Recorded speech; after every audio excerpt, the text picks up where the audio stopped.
Hello and welcome back to the channel. MJ7NLK here.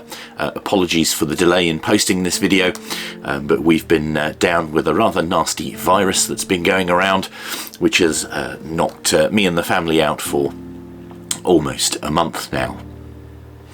Today we are looking at and unboxing a new transceiver from ICOM, the ID-52. There are two variants of this radio. For Europe there's the ID-52E and for the Americas there's ID-52A. Slight difference in band plans, but essentially the same radio, so get the one for your region. Before we start, a bit of bad news on the ICOM front, a bit of an ICOM news flash here. The superb ICR30 communications receiver, all-band receiver, is no longer being made. They've discontinued this product due to semiconductor shortages. There is supposed to be a final batch being received in the Americas of approximately 100 units. And then that's it, no more. It really is one of the best all-band receivers around, so pick one up whilst you can. Okay, let's get the disclaimer out of the way. I am not sponsored by ICOM or any retailer selling ICOM equipment. All opinions are my own. I have purchased this unit with my own money. No one has editorial control over this video or any information contained within. Now, let's get back to the ID-52E. The price of the ID-52E is, wait for it, £433.29 ex VAT, or approximately £520 including VAT. Yes, that's at the highest end of the spectrum for a UHF-VHF handheld radio with digital capabilities, but you get what you pay for. This radio is of the highest quality, compliance, compatibility, inside and out. It is fantastic. I am sure the keyboard warrior trolls will be kicking off, comparing this beautifully crafted, user-friendly radio to a Bovang UV5R, and stating how overpriced it is. Well, hold fire, you negative Nancys. You do get what you pay for. Now bear with me here. I'm going to apply a rather basic and generalised principle here. I'm sure everybody's going to argue about this and probably give me hell for doing so, but I'm going to do it anyway. Now let's assume that the cost of goods sold is 1/3 of the retail price. So COGS represents buying the components, assembly, research, etc. So associated direct costs only. The retail price for electronics should be between 2 to 4 times cost of goods sold, which would make this example the midpoint of 3. It costs £144.43 to produce, and £288.86 is left over to pay for indirect costs like sales and marketing and the retailer's margin, with what's ever left over representing the profit. So as stated, I'm making some assumptions here, basing it on thirds. Now let's undertake a pointless comparison to a UV5R. You can buy the Bofang with battery, antenna and charger for a grand total of £18.66. Applying the same principle arrives at a cost of goods sold of £6.22. You cannot meaningfully compare a device with a COGS of £6.22 to a device costing almost 24 times more. The BP272 battery this device uses, its production cost is almost 3 times the cost of the UV5R. Remember, if you decide to buy a Bofang, then ensure you do so from Amazon or a similar company that has a decent returns policy. You might get a working unit, but with shocking quality control, you need to be able to return it if you're unlucky. batteries. Always buy additional batteries. Well, I always buy additional batteries whenever I buy a radio. A year or two down the line, if your stock battery needs replacing, it's better to have an original ready and waiting than finding out that you can no longer get hold of them, although I don't think that problem would occur for ICOM batteries. You can always take multiple batteries away with you, as it's fast to swap between them. The stock battery is the BP272, which is a 1880 mAh battery and is stated to be good for approximately 7 hours of use. They do a BP273, which is the same shape and size as the BP272, but it contains 3 AA batteries and enables you to use AA batteries rather than the normal battery cells. They also do a BP307, which is a 3050 mAh battery and is rated for approximately 12 hours. Also remember to set the battery being used in the menu system. There's an option in the menu system that you need to set to tell it whether it has a 272 or a 307, so the device knows when charging via USB, etc., which battery it has and how to charge it. Incidentally, it uses exactly the same batteries as the IC705, so if you have an IC705, batteries are interchangeable. Coverage frequencies.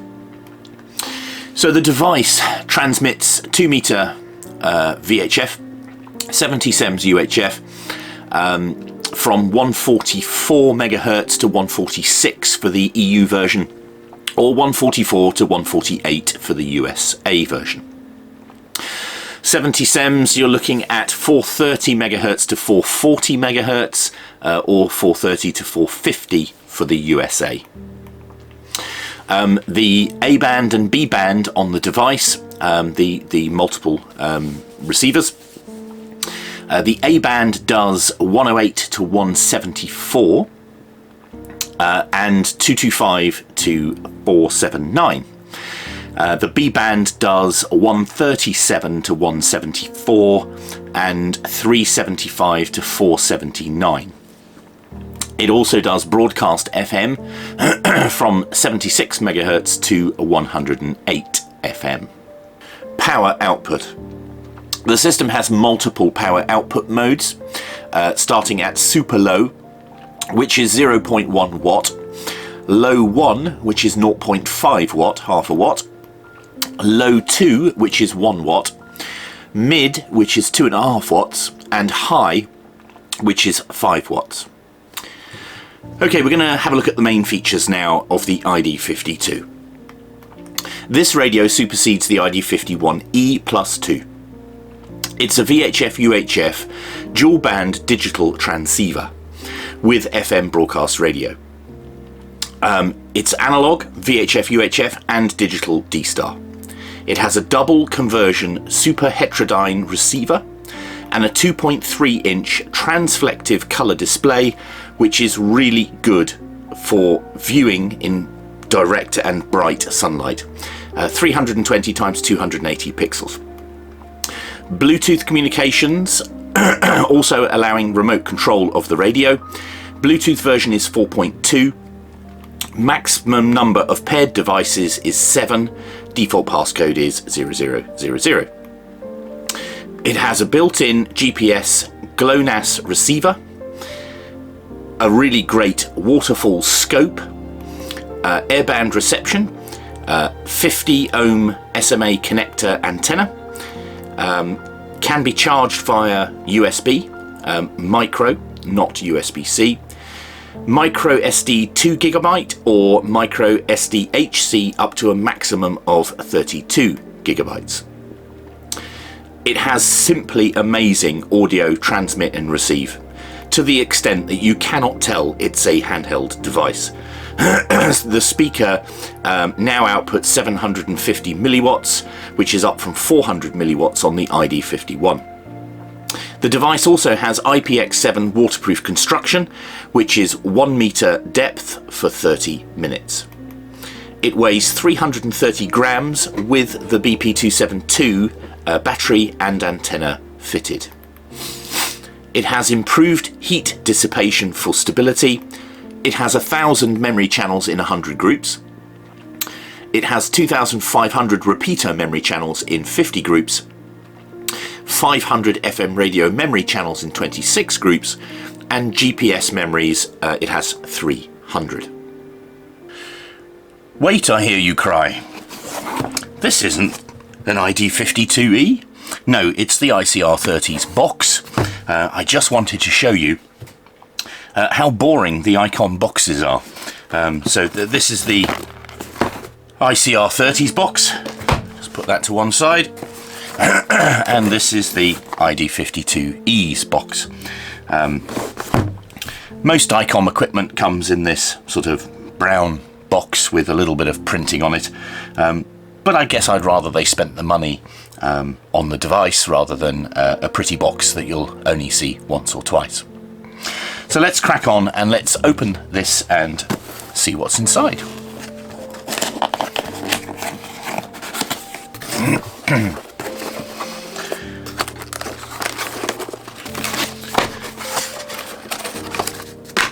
So we have a very standard and normal set of paperwork that you get with all of the sort of ICOM devices. You get the user manual in multiple languages. You are going to need to read this manual, so this will be well thumbed. So let's just put those to one side and let's have a look and see what we have inside the box. We have the BP 272 battery, as mentioned before, which is the 1880 mAh unit. Put that to one side. We have the charger, which is a bit unusual. Very strange shape and size, but I expect that this is the USA charger, and we have some sort of English adapter put on here. But that is the charging cable. What else do we have inside the box? Not a great deal. We have the belt clip and lanyard. The antenna. There we go. The antenna. And of course, the device itself. the ID-52. So let's just check that there's nothing else inside the box. No, that is completely empty. Let's just get rid of these momentarily. Okay, let's assemble the device. So, battery simply clips into place. The belt clip does attach to the battery, which is a little bit of a nuisance, but there we go. And the antenna just simply screws in place like so. So let's just compare this for size versus the R30, ICR30. Let me just pop that up. So as a size comparison between the two devices, you can see that it is considerably smaller. Thickness, we'll have a comparison there as well. It is a tiny bit wider, but it is a much smaller device than the ICR30. So let's take a closer look at the device itself. Hopefully that's in focus for you. On this side we have the PTT button, we have the squelch button, the power button, and the micro SD card slot on the left hand side. On the top we have a dual purpose scroll wheel, GPS antenna. On this side we have the microphone and speaker output here, which you can access through the rubber waterproof door. And then at the bottom we have power and also the USB socket. And that's pretty much it from the outside of the device. So next what we're going to do is practice as you preach.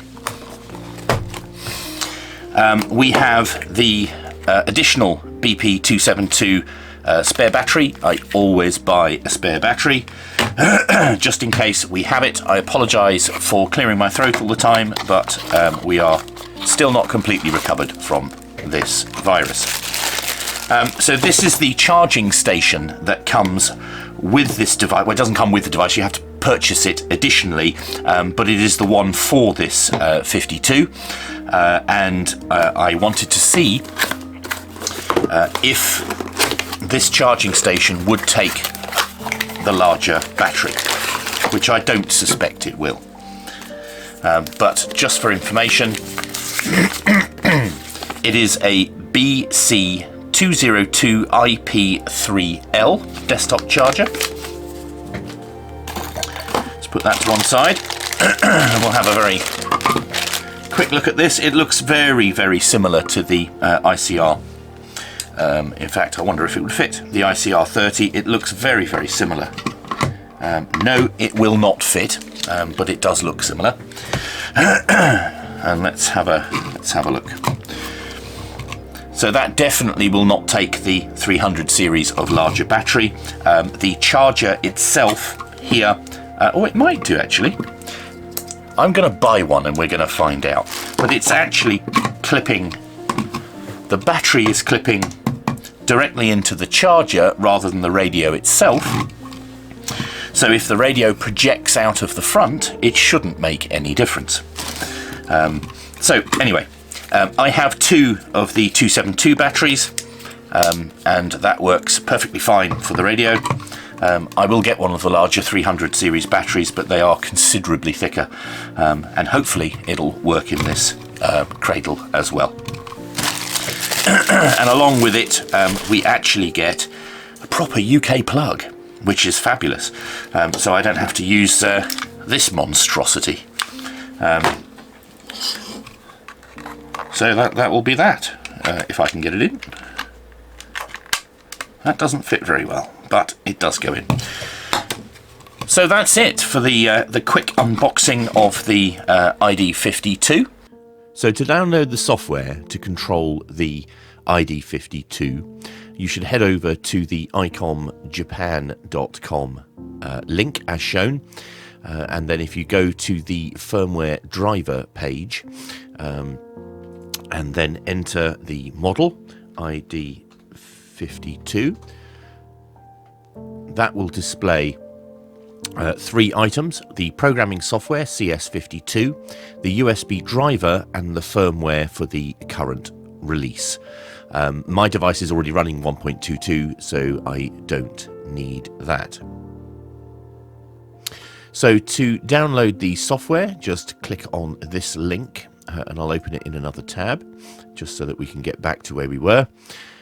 If you scroll down this page, you will have an option here to say that you've read and understood their terms and conditions. Click on the download button and that will download the software to your machine. You should also download the USB driver. Let's do the same for that one.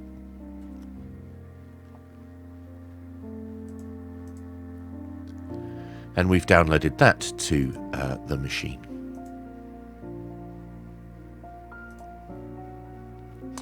Now open your File Explorer and go to your Downloads folder and you'll see the two files that have been downloaded. First of all, we'll install the USB software, but we need to extract it. So use your extract software, whichever particular one that you use, and I'll just extract the files here. And while I'm here, I'll also do the same for the software as well. So we now have two folders. Let's go into the USB software. If you're using a 32-bit or a 64-bit system, you need to select the appropriate one. I'm running 64, so I will run that now. You only have the option of United States English or Japanese. I assume that most people will be doing the United States English. So we just go through and say pretty much next and install, next, as usual, finish. So that has installed the USB driver. If we now go back and install the software itself, there is a setup.exe file here, just run that. And again, English United States, and the installer will run through. And then next, finish.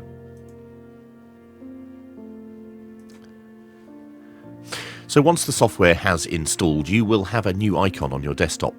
Here it is CS52, as shown on the screen. Next, you need to connect your ID-52 up to the USB port on your computer with the cable provided in the box. Once it's connected, you need to turn it on. So push and hold the power button for a few seconds. The device will start, and then you should get your usual screen.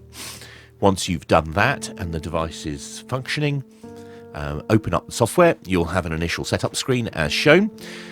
This has automatically detected that the device is connected to COM port 3. If you have other devices connected to other COM ports, you can click the search button, and that will allow you to see the other devices on the computer, and you're looking for ID-52 as shown. Once that's done, click OK, and you're in. If you don't turn the device on, you will get an error message as it's trying to connect. So the first thing you should do with every radio, whenever you connect it to programming software or cloning software, is go to the clone and read menu. You want to read the current software from the device. It may make a beep, and then it will effectively copy all of the settings from the radio down to the computer. Once you've done that, you can then save that to your machine as an initial config.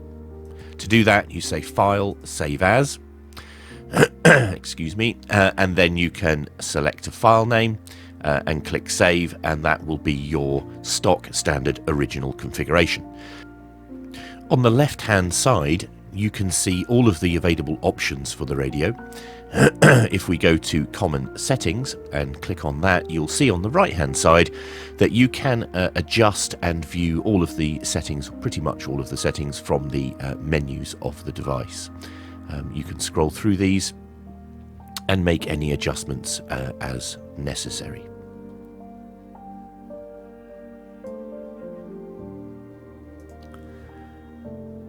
Now, once you've made your changes and you've put your relevant items in, you just go to the clone menu and write TR. Once you select that option, it will say, do you want to write to the transceiver? Yes, I do. Once you say OK, it will upload any of the changes that you've made here to the device. It doesn't take too long to complete. OK, that says cloning is succeeded. I'm sure that should say cloning has succeeded, but there we are.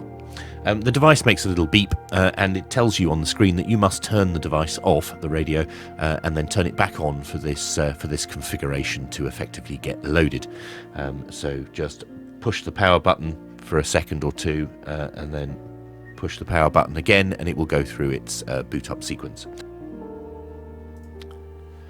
And that's it from the software side in this very, very quick guide of where to go to get it, what you need to do to install it, and to connect to the device, and a little scoot around.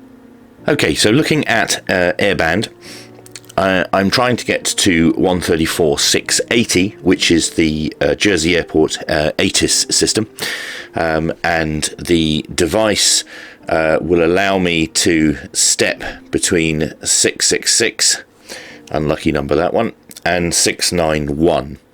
So I can change the number of steps from 25 kilohertz to 8.33, and I can get to 675 or 6833.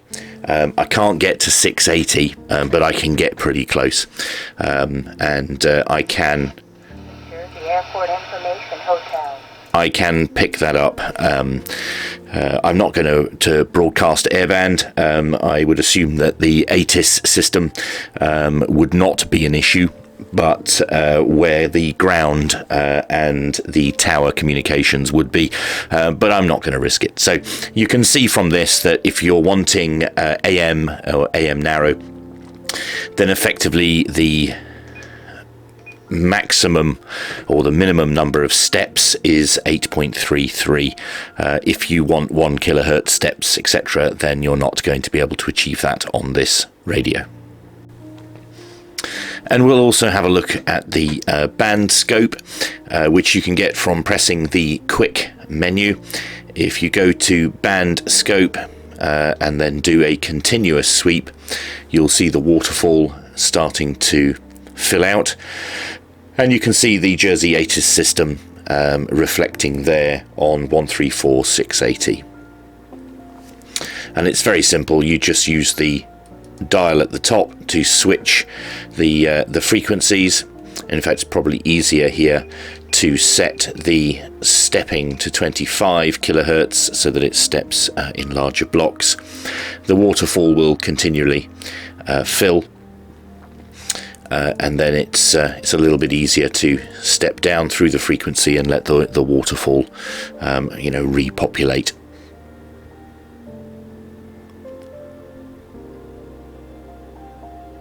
I purchased my ID-52 from ML&S, Martin, Lynch and Sons, www.hamradio.co.uk in the UK, who have always been amazing. I've used them many times and can't recommend them enough.